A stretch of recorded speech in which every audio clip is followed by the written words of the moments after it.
புலந்திடும் பொழுது வாருங்கள் இறைகுலமே, நீரை வாஞ்சை மலருடன் பின்னக தேவர் வழிபட வாருங்களே. அருள் தரும் பலியது ஆதவன் ஒளியது அர்ப்பணமாகிட வாருங்களே.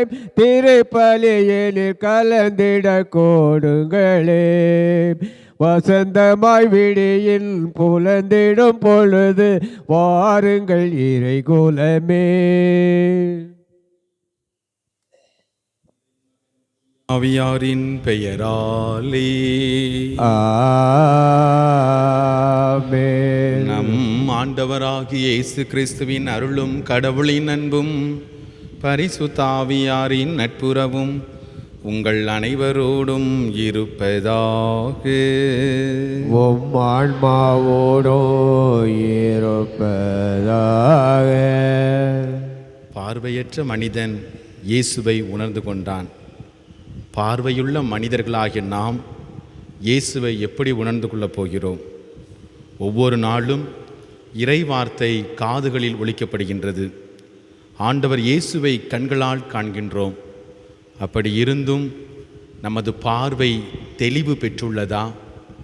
நாம் இயேசுவை இனம் கண்டு கொண்டிருக்கிறோமா என்று நாம் சிந்தித்து பார்ப்போம். எல்லாம் அல்ல இறைவனிடமும் சகோதர சகோதரி, உங்களிடமும் நான் பாவி என ஏற்றுக்கொள்கிறேன். ஏனெனில் என் சிந்தனையாலும் சொல்லாலும் செயலாலும் கடமையை தவறியதாலும் பாவங்கள் பல செய்தேன். என் பாவமே, என் பாவமே, என் பெரும் பாவமே. ஆகையா எப்பொழுதும் கன்னியான புனித மரியாளையும் வானதூதர் புனித அனைவரையும் சகோதர சகோதரி உங்களையும் நம் இறைவனாகிய ஆண்டவரிடம் எனக்காக வேண்டிக்கொள்ள மன்றாடுகிறேன். எல்லாம் அல்ல இறைவன் நம் மீது இரக்கம் வைத்து நம் பாவங்களை எல்லாம் மன்னித்து நம்மை முடிவில்லா வாழ்வுக்கு அழைத்து செல்வாராக. ஆமென். ஆண்டவரே இரக்கமாயிரும். ஆண்டவரே இரக்கமாயிரும். கிறிஸ்துவே இரக்கமாயிரும். கிறிஸ்துவே இரக்கமாயிரும். ஆண்டவரே இரக்கமாயிரும். ஆண்டவரே இரக்கமாயிரும். ஜெபிப்போமாக. என்றும் வாழும் எல்லாம் அல்ல இறைவா, கோடி அற்புதர் பதுவை நகர் புனித அந்தோணியாரை தலை சிறந்த போதகராகவும் எங்கள் தேவைகளில் பரிந்து பேசுவராகவும் உம்மக்களாகி எங்களுக்கு கொடையாக தந்தீரே. அதனால் அந்தோணியாருடைய உதவியா நாங்கள் கிறிஸ்தவ வாழ்வின் நெறிகளை கடைபிடிக்கவும் எங்களுக்கு நேரிடும் இன்னல்களிலெல்லாம் உமது ஆதரவை கண்டுணரவும் செய்வீராக. உம்மோடு பரிசுத்த ஆவியாரின் ஐக்கியத்தில் இறைவனா என்றென்றும் வாழ்ந்து ஆட்சி செய்கின்ற அவர் வழியாக உம்மை மன்றாடுகிறோம். ஆமென்.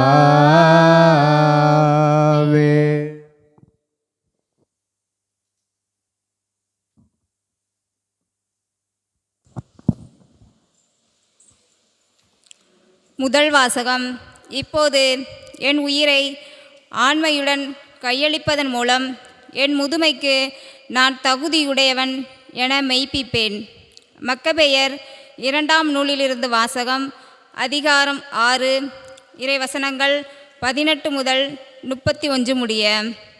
அந்நாட்களில் தலைசிறந்த மறைநூல் அறிஞர்கள் ஒருவர், வயதில் முதிர்ந்தவரும் மாண்புறு தோற்றம் உடையவருமான எலையாசர் பன்றி இறைச்சி உண்ண தம் வாயை திறக்குமாறு கட்டாயப்படுத்தப்பட்டார். ஆனால் அவர் மாசு படிந்தவராய் வாழ்வதை விட மதிப்புடையவராய் இறப்பதை தேர்ந்து கொண்டு இறைச்சியை வெளியே துப்பிவிட்டு தாமாகவே சித்திரவதை கருவியை நோக்கி சென்றார். உயிர்மேல் ஆசை இருப்பினும் திருச்சட்டம் விலக்கி இருந்த பண்டங்களை சுவைத்தும் பாராமல் தள்ளிவிட துணியும் எல்லாரும் இவ்வாறே செய்ய வேண்டும். சட்டத்திற்கு எதிரான அந்த பழி விருந்துக்கு பொறுப்பாயிருந்தவர்கள் அவரோடு கொண்டிருந்த நீண்டகால பழக்கம் காரணமாக அவரை ஒதுக்கமாக அழைத்து சென்று அவர் உண்ணக்கூடிய இறைச்சியை அவரே தயாரித்து கொண்டு வருமாறும் மன்னன் கட்டளையிட்டபடி பலியிடப்பட்ட இறைச்சியை உண்பது போல நடிக்குமாறு அவரை தனிமையில் வேண்டிக் கொண்டார்கள். இவ்வாறு செய்வதால் அவர் சாவினின்று காப்பாற்றப்படுவார் என்றும் அவரோடு அவர்கள் கொண்டிருந்த பழைய நட்பின் காரணமாக மனித நேயத்தோடு நடத்தப்படுவார் என்றும் அவர்கள் எண்ணினார்கள். ஆனால் எலையாசர் தமது வயதிற்குரிய தகுதிக்கும் முதுமைக்குரிய மேன்மைக்கும் நரைமுடிக்குரிய மாண்புக்கும் சிறு வயது முதல் தாம் நடத்தியிருந்த மாசற்ற வாழ்க்கைக்கும் கடவுள் கொடுத்திருந்த சட்டத்திற்கும் ஏற்றபடி மேலான முறையில் உறுதி பூண்டவராய் உடனே தமது முடிவை தெரிவித்து தம்மை கொஞ்சிவிடுமாறு கூறினார். அவர் தொடர்ந்து, இவ்வாறு நடிப்பது எனது வயதுக்கு ஏற்றதல்ல, ஏனெனில் 90 வயதான எலையாசர் அந்நியருடைய மறையை ஏற்றுக்கொண்டு விட்டார் என இளைஞருள் பல எண்ணக்கூடும். குறுகிய நிலையில்லாத வாழ்வுக்காக நான் எவ்வாறு நடிப்பேனாகில் என் பொருட்டு அவர்கள் நெறி பிறழ நேரிடும். அவ்வாறு நேரிட்டால் அது என் முதுமையை நானே களங்கப்படுத்துவதும் இழிவுபடுத்துவதும் ஆகும். மனிதரின் தண்டனை நின்று நான் தற்காலிகமாக விடப்பட்டாலும் உயிரோடு வாழ்ந்தாலும் இறந்தாலும் நான் எல்லாம் வல்லவருடைய கைக்கு தப்ப முடியாது. ஆகவே இப்போது என் உயிரை ஆண்மையுடன் கையளிப்பதன் மூலம் என் முதுமைக்கு நான் தகுதியுடையவன் என மெய்ப்பிப்பேன். மதிப்புக்குரிய தூய சட்டங்களுக்காக வெறுப்போடும் பெருந்தன்மையோடும் எவ்வாறு இறப்பது என்பதற்கு ஓர் உயரிய எடுத்துக்காட்டை விட்டு செல்வேன் என்றார். இதெல்லாம் கூறி முடித்ததும் அவர் சித்திரவதையை கருவியை நோக்கி சென்றார். சற்று முன் அவரை கனிவோடு நடத்தியவர்கள் இப்போது கல் நெஞ்சராய் மாறினார்கள். ஏனெனில் அவர் கூறியது அவர்களுக்கு மடமையாக தோன்றியது. அடிபட்டதால் இறக்கும் தருவாயில் இருந்தபோது அவர் அழுது புலம்பி, நான் சாவினின்று விடுவிக்கப்பட்டிருக்கலாம் என்றாலும் அடியினால் என் உடலில் ஏற்படும் கொடிய துன்பங்களை தாங்கிக் கொள்கிறேன். ஆண்டவருக்கு நான் அஞ்சுவதால் என் உள்ளத்தில் மகிழ்ச்சியோடு இவற்றை ஏற்றுக்கொள்கிறேன். ஆண்டவர் தம் தூய ஞானத்தால் இவற்றையெல்லாம் அறிகிறார் என்றார். இவ்வாறு எலையாசர் உயிர் துறந்தார். அவருடைய இறப்பு இளைஞர்களுக்கு மட்டுமல்ல, அவருடைய நாட்டு மக்கள் அனைவருக்குமே சான்றாமைக்கு எடுத்துக்காட்டாகவும் நற்பண்புகள் அடையாளமாகவும் விளங்கியது. இது ஆண்டவர் வழங்கும் அருள்வாக்கு. இறைவா உமக்கு நன்றி. பதிலுரை பாடல். திருப்பாடல் 3 இறைவசனங்கள் 1, 2, 3, 4, 5, 7. பல்லவி. ஆண்டவரே எனக்கு ஆதரவு. ஆண்டவரே எனக்கு ஆதரவு. ஆண்டவரே எனக்கு ஆதரவு. ஆண்டவரே, என் எதிரிகள் எவ்வளவாய் பெருகிவிட்டனர். என்னை எதிர்த்து எழுவோர் எத்தனை மிகுந்து விட்டனர். கடவுள் அவனை விடுவிக்க மாட்டார் என்று என்னை குறித்து சொல்வோர் பலர். பல்லவி. ஆண்டவரே எனக்கு ஆதரவு. ஆண்டவரே எனக்கு ஆதரவு. ஆயினும் ஆண்டவரே, நீரே என்னை காக்கும் கேடயம், நீரே என் மாட்சி, என்னை தலைநிமிரச் செய்பவரும் நீரே. நான் உரத்த குரலில் ஆண்டவரிடம் மன்றாடுகிறேன். அவர் தமது திருமலையிலிருந்து எனக்கு பதிலளிப்பார். பல்லவி. ஆண்டவரே எனக்கு ஆதரவு. ஆண்டவரே எனக்கு ஆதரவு. நான் படுத்துறங்கி விழித்தெழுவேன், ஏனெனில் ஆண்டவரே எனக்கு ஆதரவு. என்னை சூழ்ந்திருக்கும் 10,000 பகைவருக்கும் நான் அஞ்ச மாட்டேன். ஆண்டவரே எழுந்தருளும், என் கடவுளே என்னை மீட்டருளும். பல்லவி. ஆண்டவரே எனக்கு ஆதரவு, ஆண்டவரே எனக்கு ஆதரவு. அல்லேலூயா அல்லேலூயா அல்லேலூயா அல்லேலூயா அல்லேலூயா அல்லேலூயா. கடவுள் நம் மீது அன்பு கொண்டு தம் அவனை நம் பாவங்களுக்காக கழுவாயாக அனுப்பினார். நம் பாவங்களுக்காக கழுவாயாக அனுப்பினார். அல்லேலூயா அல்லேலூயா அல்லேலூயா அல்லேலூயா.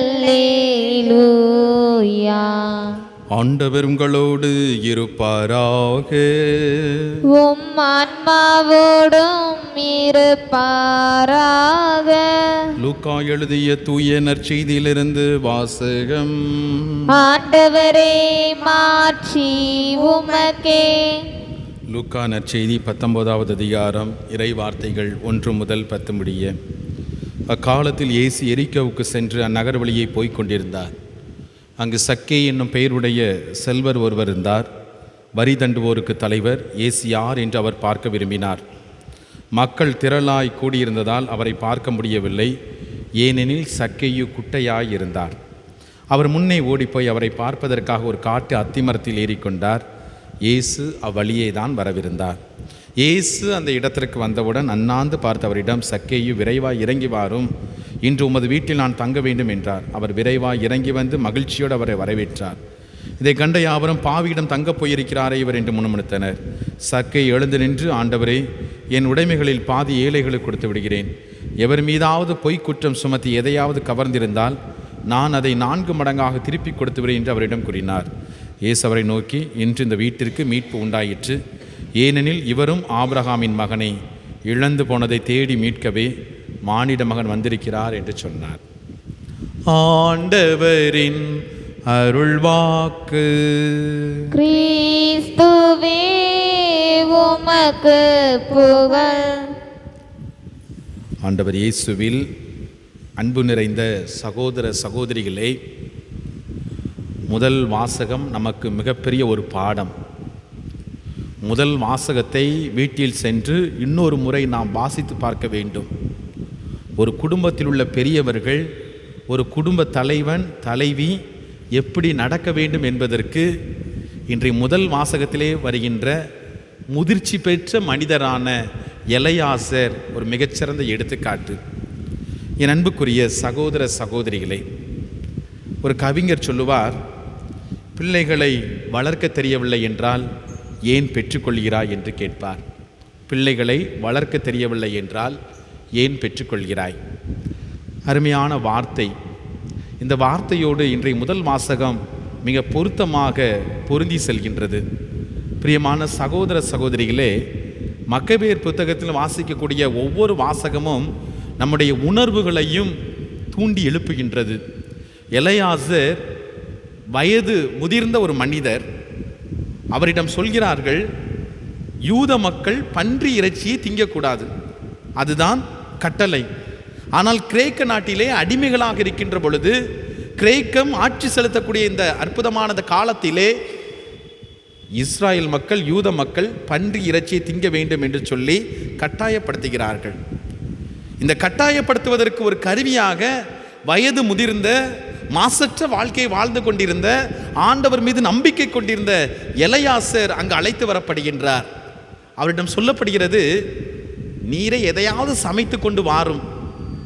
ஆனால் இப்படி சமைத்து கொண்டு வருகின்ற பொழுது மற்றவர்கள் பார்க்கின்ற பொழுது நீர் பன்றி இறைச்சி உண்பதாக அவர்கள் அறிந்திருக்கலாம். ஆனால் நீர் பன்றி இறைச்சி சமைக்க வேண்டாம், வேறு ஏதாவது ஒன்றை சமைத்து கொண்டு அவர்கள் முன்னால் நீ தின்பது போல திண்டும் என்று சொல்கிறார்கள். எலையாசர் என்ன சொல்கிறார்? அப்படி நான் ஒருபோதும் செய்ய மாட்டேன். என் இனத்திற்கு நான் ஒரு நல்ல கருவியாக இருக்க வேண்டும், ஒரு மோசமான ஒரு மனிதராக நான் என்னையே கொடுக்க மாட்டேன். பன்றி இறைச்சி திங்கக்கூடாது என்பது கட்டளை, நான் அதை பின்பற்றுவேன். இவ்வளவு நாட்கள் ஆண்டவர் என்னை ஆசீர்வதித்திருக்கிறார், இவ்வளவு நாட்கள் என்னை ஆண்டவர் வழிநடத்தி இருக்கிறார். அந்த ஆண்டவருடைய கட்டளை நான் எப்படி மீறுவேன்? அந்த ஆண்டவருக்கு நான் எப்படி துரோகம் செய்வேன்? என் உயிரை போனாலும் நான் ஒருபோதும் நடிக்க மாட்டேன், என் உயிரை போனாலும் அந்த இழிவான செயலை செய்ய மாட்டேன் என்று சொல்லி குறிப்பிடுகின்றார். என் அன்புக்குரிய சகோதர சகோதரிகளே, 90 வயதான எலையாசர் அந்நியருடைய மறையை ஏற்றுக்கொண்டு விட்டார், தவறு செய்து விட்டார், குற்றம் இழைத்து விட்டார் என்று சொல்லி வரலாறு என்னை தவறாக பேசுவதை நான் விரும்பவில்லை. நான் நடித்து விட்டேன் என்று சொல்லி என்னுடைய மனசாட்சிக்கு எதிராக நான் ஒருபோதும் செல்ல மாட்டேன். அவர்கள் சித்திரவதை செய்தால் செய்யட்டும், ஏன் என் உயிரை போனாலும் பரவாயில்லை என்று சொல்லி அந்த மனிதர் உயிரை கொடுக்கின்றார். கடைசியாக முதல் வாசகத்திலே வாசிக்கின்றோம், அவருடைய இறப்பு இளைஞர்களுக்கு மட்டுமல்ல, அவருடைய நாட்டு மக்கள் அனைவருக்குமே சான்றன்மைக்கு எடுத்துக்காட்டாக நற்பண்புக்கு அடையாளமாக இருந்தது என்று சொல்லப்படுகிறது. என் அன்புக்குரிய சகோதர சகோதரிகளே, நம்முடைய வாழ்க்கைக்கு வருவோம். நம்முடைய வாழ்க்கையில் குடும்ப தலைவன் தலைவி தங்களுடைய பிள்ளைகளுக்கு எப்படி முன்மாதிரியாக இருக்கிறார்கள்? இந்த சமூகத்தினுடைய தலைவர்கள் இந்த சமூகத்திலே உள்ள இளைஞர்களுக்கு, இளம்பெண்களுக்கு, சிறுவர் சிறுமியருக்கு எப்படி அவர்கள் எடுத்துக்காட்டாக ஒரு நல்ல முன் உதாரணமாக இருக்கிறார்கள்?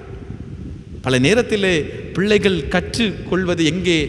பெரியவர்களிடமிருந்து, வீட்டிலிருந்து. பிள்ளைகள் முன்னால் கெட்ட வார்த்தை பேசுவது, பிள்ளைகள் முன்னால் பொய் சொல்வது, பிள்ளைகள் முன்னால் கோபத்தோடு இருப்பது, பிள்ளைகள் முன்னால் திருடுவது, இதெல்லாம் நாம் பிள்ளைகளுக்கு கற்றுக் கொடுக்கிறோம். தவறான போதனையை கற்றுக் கொடுத்து கொண்டிருக்கிறோம். இந்த போதனைக்கு நாம் வெட்கப்பட வேண்டும். எதை கற்றுக் கொடுக்கின்றோம்? தகப்பன் குடித்து கொண்டு வீட்டிற்கு வருகின்ற பொழுது அந்த பிள்ளை எதை கற்றுக்கொள்ளும்? என் அன்புக்குரிய சகோதர சகோதரிகளே, எலையாசர் 90 வயதை கடந்த பின்பும் நான் எடுத்துக்காட்டாக இருக்க வேண்டும் என்று சொல்லி தன் உயிரை கொடுத்தார். இன்று வீட்டில் உள்ள பெரியவர்கள் உயிரை எல்லாம் கொடுக்க வேண்டாம், நல்ல மனிதர்களாக வாழ்ந்திருந்தாலே போதும். அதைத்தான் திருச்சபை எதிர்பார்க்கிறது, அதைத்தான் ஆண்டவர் எதிர்பார்க்கிறார். பவுல் சொல்லுவார், நான் கிறிஸ்துவை போல நடக்கிறேன், நீங்கள் என்னை போல நடங்கள் என்று சொல்லுவார். எவ்வளவு அற்புதமான வார்த்தை!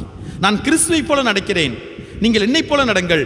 எனக்கும் கிறிஸ்துவுக்கும் எந்த ஒரு வேற்றுமையும் இல்லை, வேறுபாடும் இல்லை. என்னுடைய செயல்களை பார்க்கின்ற பொழுது நீங்கள் கிறிஸ்து இப்படித்தான் இருந்திருப்பார் என்று சொல்லி எளிதாக புரிந்திருக்க முடியும். என் அன்புக்குரிய சகோதர சகோதரிகளே, ஒவ்வொரு மரமும் அதன் கனியாலேயே அறியப்படும். ஆமீன். உனக்கென நான் தரும் காணிக்கையை உவப்புடன் ஏற்பாயென் இறைவா. உனக்கென நான் தரும் காணிக்கையை உவப்புடன் ஏற்பாயென் இறைவா. பலியனையனை நான் தருகின்றேன், பலியனையனை நான் தருகின்றேன். உன் பதமலர் பணிந்து மகிழ்கின்றேன், பதமலர் பணிந்து மகிழ்கின்றேன். உனக்கென நான் தரும் காணிக்கையை உவப்புடன் ஏற்பாயென் இறைவா. அன்பர்களே, நாம் எல்லோரும் இணைந்து ஒப்புக் கொடுக்கும் பரிசுத்தமான திருப்பலி எல்லாமல்ல ஆண்டவருக்கு ஏற்றதாகும்படி மன்றாடுங்கள். ஆண்டவர் தமது பேரின் புகழ்ச்சிக்காகவும் மாட்சிக்காகவும் நமது நன்மைக்காகவும் புனித திரு அவை அனைத்தின் நலனுக்காகவும் உமது கையிலிருந்து பலியை ஏற்றுக்கொள்வாராக. என்றும் வாழும் எல்லாமல்ல இறைவா, உம் புனிதர் கோடியர் புதர் பதுவை புனித அந்தோணியாருடைய நாளிலே மனமகிழ்ந்து அளிக்கும் காணிக்கை தயவா ஏற்றருளும். எங்கள் ஆண்டவர் இயேசு கிறிஸ்து வழியாக உம்மை மன்றாடுகிறோம். ஆமென். ஆண்டவர் உங்களோடு இருப்பாராக. உம் ஆன்மாவோடும் இருப்பாராக. இதை எங்களை மேலே எழுப்புங்கள். ஆண்டவரிடம் எழுப்பியுள்ளோம். நம் பரிசுத்த ஆண்டவருக்கு நன்றி பாடுவோம். அது தகுதியும் நீதியும் ஆனதே. ஆண்டவரே, தூயவரான தந்தையே, என்றும் வாழும் எல்லாமல்ல இறைவா, நாங்கள் உமக்கு நன்றி செலுத்துவது மெய்யாகவே தகுதியும் நீதியும் ஆகும். ஏனெனில் உமது திருச்சபை கோடி அற்புதர் பதுவை புனித அந்தோணியாருடைய நாளை மகிழ்ச்சியுடன் கொண்டாடும்போது அவருடைய நல்வாழ்வின் எடுத்துக்காட்டால் மனத்திடமும் வாய்மொழியால் விசுவாச போதனையும் உருக்கமான வேண்டுதலால் அருட்காவலும் நாங்கள் பெற வேண்டுமென திருவிழமானீர். ஆகவே வானகணிகளோடு ஒன்றிணைந்து உம்மை புகழ்ந்து ஒரே குரலில் சொல்வதாவது: தூயவர் தூயவர் தூயவர், வான்படைகளின் கடவுளாம் ஆண்டவர். விண்ணகமும் மன்னகமும் உமது மாட்சியால் நிறைந்துள்ளன. உன்னதங்களிலே ஓசன்னா. ஆண்டவர் பெயரால் வருகிறவர் ஆசி பெற்றவர். உன்னதங்களிலே ஓசன்னா. வானக தந்தையே, நீர் மெய்யாகவே தூயவர், தூய்மை அனைத்திற்கும் ஊற்று. ஆகவே உமது ஆவியை பொழிந்து இக்காணிக்கைகளை தூய்மைப்படுத்த உம்மை வேண்டுகின்றோம். இவ்வாறு எங்கள் ஆண்டவர் இயேசு கிறிஸ்துவின் உடலும் இரத்தமுமாக எங்களுக்கு இவை மாறுவனவாக. அவர் பாடுபட உளம் கனிந்து தம்மை கையளித்த போது அப்பத்தை எடுத்து நன்றி செலுத்தி அதை பெற்று தம் சீடருக்கு கொடுத்த அவர் கூறியது: அனைவரும் இதிலிருந்து வாங்கி உண்ணுங்கள், ஏனெனில் இது உங்களுக்காக கையளிக்கப்படும் என் உடல்.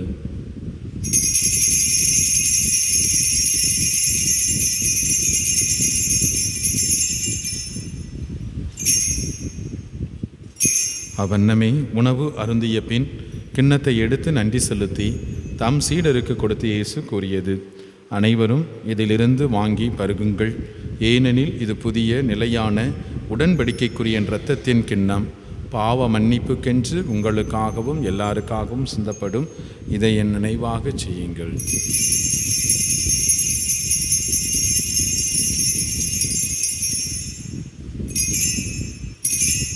நம்பிக்கையின் மறை பொருள். ஆண்டவரே, நீர் வருமளவும் உமது இறப்பினை அறிக்கையிடுகின்றோம், உமது உயிர்ப்பினையும் எடுத்துரைக்கின்றோம். ஆகவே இறைவா, நாங்கள் கிறிஸ்துவின் இறப்பினையும் உயிர்ப்பின் நினைவு கூர்ந்து வாழ்வு தருகின்ற அப்பத்தையும் மீட்பளிக்கும் கிண்ணத்தையும் உமக்கு ஒப்புக் கொடுக்கின்றோம். உம் திருமுன் நின்று உமக்கு ஊழியம் புரிய தகுந்தவர்கள் எங்களை ஏற்றுக்கொண்டீர். எனவே உமக்கு நன்றி கூறுகின்றோம். ஆண்டவரே, உலகமெல்லாம் பரவியிருக்கும் முது திருச்சபை நினைவு கூர்ந்தருளும். எங்கள் பாப்பரசர் லியோ, எங்கள் ஆயர்கள், குருக்கள், துறவிகள், பொதுநிலையினர் ஆகிய அனைவரையும் இந்த கல்வாரி திருப்பலியிலே கலந்து கொண்டு ஜெபித்து கொண்டிருக்கக்கூடிய உமக்கு சொந்தமான பிள்ளைகள் அனைவரையும் ஆண்டவரே நீர் ஆசீர்வதித்தருளும். தந்தையே, உயிர்த்தலும் எதிர்நோக்குடன் துயில் கொள்ளும் எங்கள் சகோதர சகோதரிகளையும் இறந்து போன ஆன்மாக்கள் அனைவரையும் இரக்கத்தோடு நினைவு கூர்ந்தருளும். கடவுளின் கன்னி தாயான பரிசுத்த அன்னை மரியா, அவருடைய அன்பு கணவர் புனித சூசையப்பர், புனித திருத்தூதர்கள், இந்த உலகில் மக்கு வந்தவராயிருந்த புனிதர்கள் அனைவரோடும் சேர்ந்து தோழமை உறவில் உம்மை புகழ்ந்தேத்தும் மரமருள்ள உம்மை மன்றாடுகிறோம்.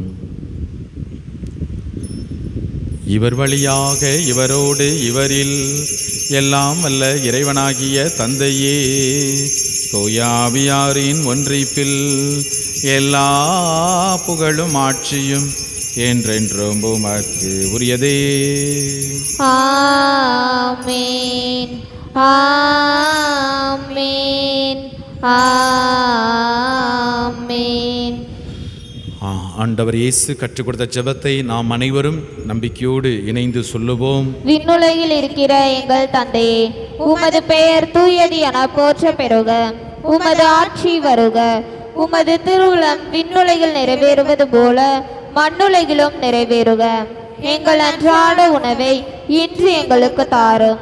எங்களுக்கு எதிராக குற்றம் செய்வோரை நாங்கள் மன்னிப்பது போல எங்கள் குற்றங்களை மன்னியும். எங்களை சோதனைக்கு உட்படுத்தாதையும், தீமையிலிருந்து எங்களை விடுவித்தருளும். கண்களை மூடி கரங்களை குவித்து நாம் ஜெபிப்போம். எங்கள் அன்பின் பரிசுத்த பரலோக தந்தையே இறைவா, உம்மை போற்றுகிறோம், புகழ்கிறோம், நன்றி கூறுகின்றோம். அன்பான ஆண்டவரே, எங்கள் ஒவ்வொருவரையும் உமது பேர் இரக்கத்தால் நீர் உருவாக்கி கொடுத்திருக்கின்றீர். உமது இரக்கத்தினால் நாங்கள் செய்த பாவங்களையெல்லாம் மன்னித்து எங்களை உம்முடைய பிள்ளையாக ஏற்றுக்கொண்டிருக்கிறீர். அன்பான ஆண்டவரே, நாங்கள் உமக்கு நன்றி கூறுகின்றோம். ஆண்டவரே, இதோ குட்டையான சக்கைவினுடைய வாழ்வை நீர் ஆசீர்வதித்தீரே. பாவி என்று ஒதுக்கப்பட்ட மனிதன், அவனுடைய பெயரையே மறந்திருந்த சமூக கூட்ட மத்தியிலே அவனை பெயர் சொல்லி அழைத்தீரே. ஆண்டவரே, எங்கள் ஒவ்வொருவரையும் நீர் பெயர் சொல்லி அழையும். தாயின் கருவில் உருவாகும் முன்பே எங்களை தெரிந்து கொண்டவரே, இதோ நான் உன்னை அறிந்திருக்கிறேன் என்று சொன்னீரே. ஆண்டவரே, உம்முடைய பிள்ளைகளாகிய நாங்கள் தாகத்தோடு ஏக்கத்தோடு வந்திருக்கின்றோம். ஆண்டவரே, எங்கள் பெயரை சொல்லும். என் அன்பார்ந்த மகனே, மகளே என்று சொல்லி என்னை அழைத்து பாரும். ஆண்டவரே, நான் உம்முடைய பாதையில் நடப்பதற்காக வந்திருக்கின்றேன். ஆண்டவரே, உம்முடைய வார்த்தைக்கு செவி கொடுப்பதற்காக வந்திருக்கின்றேன். என்னை நீர் ஆசீர்வதிக்க மாட்டீரா? என்னை நீர் மறந்து விடுவீரோ? என்னை முற்றிலுமாக புறக்கணித்து விடுவீரோ? ஆண்டவரே, நான் உமது பிள்ளை அல்லவா? ஆண்டவரே, எங்கள் ஒவ்வொருவரையும் ஆசீர்வதித்தருளும். சக்கையின் வீட்டிற்கு சென்று இந்த வீட்டிற்கு மீட்பு உண்டாயிற்று என்று சொன்னீரே. இவனும் ஆபிரகாமின் மகன் என்று சொன்னீரே. ஆண்டவரே, சக்கேயுக்கு கொடுத்த அதே ஆசீர்வாதத்தை எங்களுக்கும் கொடும். ஆண்டவரே, உள்ளம் திறந்து அழைக்கின்றோம். ஆண்டவரே, எங்களோடு வாரும், எங்களோடு வாசம் பண்ணும். ஆண்டவரே, எங்கள் குடும்பத்திலே உள்ள குறைகளை எல்லாம் நிறைவாக மாற்றும். வீட்டில் உள்ள நோயாளிகளை எல்லாம் ஆண்டவரை உமது கரத்தினால் தொட்டு குணப்படுத்தி ஆசீர்வதிப்பீராக. ஆண்டவரை, இந்த நாளிலும் கூட இதோ எங்கள் பகுதிக்கு கொடுத்த நல்ல மழைக்காக நன்றி செலுத்துகிறோம். தொடர்ந்து நீர் நல்ல மழையை கொடுத்து எங்களுடைய மண்ணை நல்ல நிறமாக ஆசீர்வதிப்பீராக. ஆண்டவரை, விவசாயத்தை ஆசீர்வதித்தருளும். ஆண்டவரை, கிணற்று பகுதிகளை ஆசீர்வதித்து ஆண்டவரை உமது பேரன்பின் ஊற்றை எங்கள் மத்தியில் உருவாக்கி கொடுத்தருளும். எங்கள் ஆண்டவர் இயேசு கிறிஸ்து வழியாகவே மன்றாடுகிறோம். ஆமென். ஆண்டவருடைய அமைதி உங்களோடு என்றும் இருப்பதாக. உம் ஆன்மாவோடும் இருப்பதாக. ஆண்டவர் தருகின்ற அமைதியை ஒருவர் மற்றவரோடு பகிர்ந்து கொள்வோம். சமாதானம். உலகின் பாவங்களை போக்கும் இறைவனின் செம்மறியே, எங்கள் மேல் இரக்கமாயிரும். உலகின் பாவங்களை போக்கும் இறைவனின் செம்மறியே, எங்கள் மேல் இரக்கமாயிரும். உலகின் பாவங்களை போக்கும் இறைவனின் செம்மறியே, எங்களுக்கு அமைதி அளித்தருளும். ஆண்டவராய் இயேசு கிறிஸ்துவே, நாங்கள் உட்கொள்ளும் திருவுடலும் திரு இரத்தமும் எங்களை நீதி தீர்ப்புக்கும் தண்டனைக்கும் உள்ளாக்காமல் உமது பரிவிரக்கத்தினால் எங்கள் மனதுக்கும் உடலுக்கும் நலமளிக்கும் அருமருந்தாகவும் பாதுகாப்பாகவும் இருப்பனவாக. இறைவனின் செம்மறி, கடவுளின் தூய ஆட்டுக்குட்டி, உலகத்தின் பாவங்களை போக்க வந்த கடவுள், இவரை நமக்கு வாழ்வு கொடுக்கும் தெய்வம். இவர் தருகின்ற புனிதமான விருந்துக்கு அழைக்க பெற்று நாம் எல்லோரும் பேறு பெற்றோர். ஆண்டவரே, நீர் என் இல்லத்தில் எழுந்தருள நான் தகுதியற்றவள். ஆனால் ஒரு வார்த்தை மட்டும் சொல்லியருளும், எனது ஆன்மா நலமடையும். கிறிஸ்துவின் திருவிடலும் திருநத்தமும் என்னை காத்து முடிவில்லா வாழ்வளிப்பதாக.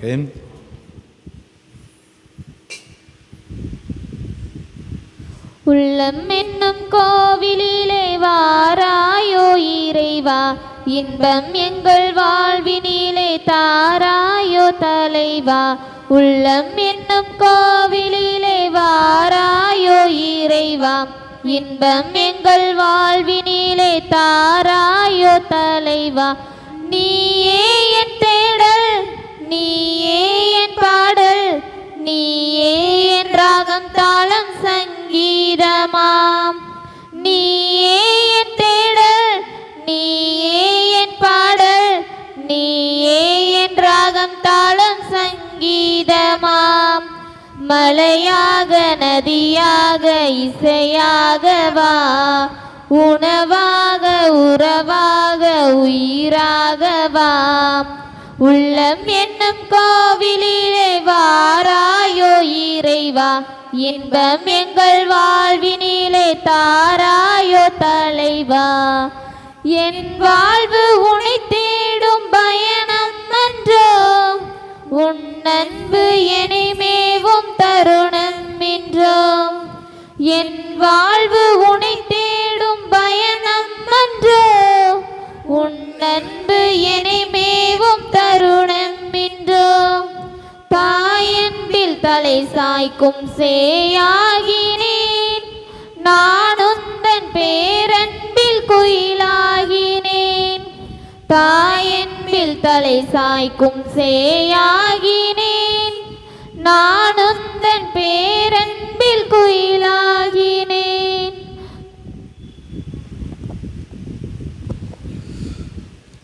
கிறிஸ்துவின் ஆன்மாவே, என்னை புனிதமாக்கும். கிறிஸ்துவின் திருவுடலே என்னை மீட்டருளும். கிறிஸ்துவின் திரு ரத்தமே எனக்கு எழுச்சியூட்டும். கிறிஸ்துவின் விழாவின் தண்ணீரே என்னை கழுவிடுமே. கிறிஸ்துவின் பாடுகளே என்னை தேற்றிடுமே. ஓ நல்ல இயேசுவே, ஓ நல்ல இயேசுவே, எனக்கு செவிசாயும். எனக்கு செவிசாயும். உம் திருக்காயங்களுக்குள் உம் திருக்காயங்களுக்குள் என்னை மறைத்தருளும். என்னை மறைத்தருளும். உம்மிடமிருந்து என்னை உம்மிடமிருந்து என்னை பிரிய விடாதேயும். பிரிய விடாதேயும். தீய பகைவரிடமிருந்து தீய பகைவரிடமிருந்து என்னை காத்தருளும். என்னை காத்தருளும். எனது இறப்பின் வேளையில் எனது இறப்பின் வேளையில் என்னை அழைத்தருளும். என்னை அழைத்தருளும். உம்மிடம் வர எனக்கு உம்மிடம் வர எனக்கு கட்டளையிட்டருளும். கட்டளையிட்டருளும். புனிதர்களோடு எக்காலமும் புனிதர்களோடு எக்காலமும் உம்மை புகழச் செய்யும். ஆமீன். உம்மை புகழச் செய்யும். ஆமீன்.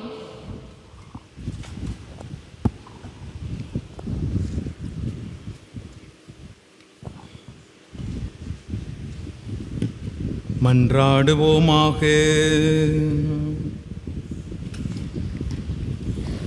அன்பே உருவான இறைவா, உயிருள்ள அப்பமாகிய கிறிஸ்துவால் எங்களுக்கு புத்துயிரும் ஆசிரியராகிய அதே கிறிஸ்து வழியாக நல்லறிவும் தருகின்றீர். இன்று நாங்கள் நினைவு கூர்ந்து கொண்டாடும் கோடியேற்புதர் பதுவை புனித அந்தோணியாருடைய உதவியால் விசுவாச உண்மை ஆழ்ந்து உணர்ந்து அதற்கு ஏற்ப அன்புடன் பணிவாழ் வாழ எங்களுக்கு அருள் தாரும். எங்கள் ஆண்டவர் இயேசு கிறிஸ்து வழியாக உம்மை மன்றாடுகிறோம். ஆமென். ஆண்டவர் உங்களோடு இருப்பாராக. உம் ஆன்மாவோடும் இருப்பாராக. எல்லாம் அல்ல இரக்கமுள்ள கடவுள் பிதா சுதன் பரிசுத்தாவியார் உங்களை ஆசீர்வதிப்பாராக. ஆமென். சென்று வாருங்கள், திருப்பலி முடிந்தது. இறைவனுக்கு நன்றி. நாளை காலை 5:30 மணிக்கு நம்முடைய ஆலயத்தில் திருப்பலி நடைபெறும். இரவு 7 மணிக்கு பரிந்துரை ஜெப கூட்டம் நடைபெறும் என்பதையும் அன்போடு தெரியப்படுத்திக் கொள்கின்றோம். இயேசுவின் திரு இருதயமே எங்கள் மேல் இரக்கமாயிரும். புனித மரியாளின் மாசற்ற இருதயமே எங்களுக்காக வேண்டிக் கொள்ளும். குடும்பங்களுக்கு பாதுகாவலராகிய புனித சூசையப்பரே எங்களுக்காக வேண்டிக் கொள்ளும். எங்கள் காவல் தூதரே, எங்களுக்காக வேண்டிக் கொள்ளும். எங்கள் பெயர் கொண்ட புனிதரே, எங்களுக்காக வேண்டிக் கொள்ளும். எங்கள் மறை மாவட்டத்தின் பாதுகாவலராகிய புனித சவேரியாரே, எங்களுக்காக வேண்டிக் கொள்ளும். எங்கள் பங்கின் பாதுகாவலரான புனித ஸ்நாபகருளப்பரே, எங்களுக்காக வேண்டிக் கொள்ளும். புனித அந்தோணியாரே, எங்களுக்காக வேண்டிக் கொள்ளும். புனித லோயலா இஞ்ஞாசியாரே, எங்களுக்காக வேண்டிக் கொள்ளும். புனித மிக்கே அதிதுதரே, எங்களுக்காக வேண்டிக் கொள்ளும். புனித செபஸ்தியாரே, எங்களுக்காக வேண்டிக் கொள்ளும். தீய ஸ்துதிக்குரிய பரிசுத்த பரமதிவிய நற்கருணைக்கு சதா காலமும் ஆராதனையும் ஸ்துதியும் தோத்திரமும் நமஸ்காரமும் உண்டாக கடவதே. தந்தை மகன் தூயாவியாரின் பெயராலே ஆமென். இயேசுவுக்கு புகழ். இயேசுவுக்கு நன்றி. இயேசு வாழ்க. மரியே வாழ்க.